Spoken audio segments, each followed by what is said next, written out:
শুভ মহালয়া বন্ধুরা, তোমরা কেমন আছো? আমি তো ভালো আছি। চলো আজকের দিনটা কিভাবে কাটি তোমাদের সাথে শেয়ার করি। আগের দিন রাতের একটু মাংস বেঁচে গেছিলো আর চিংড়ি মাছও ছিল, সব অল্প অল্প ছিল, তা সেগুলো গরম করেছি। আর তোমাদের দাদাভাই বলল শুধু আলু সিদ্ধ ভাত করতে, টিফিন নিয়ে যাব না। ওই জন্য ওকে আলু সিদ্ধ ভাত করে দিলাম আর পেঁয়াজ লঙ্কা ভেজে পাঁপড়ও ভাজলাম দুটো কটা।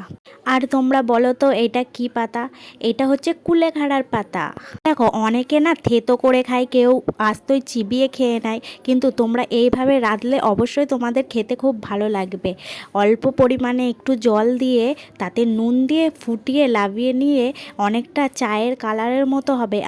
আমার প্রায় হাফ গ্লাস মতো হয়েছিল, তা আমি সেটাই বসে বসে, মাছের ঝোল লাবানো হয়ে গেছে, লাভিয়ে রেখে আমি সেটাই বসে বসে খাচ্ছিলাম।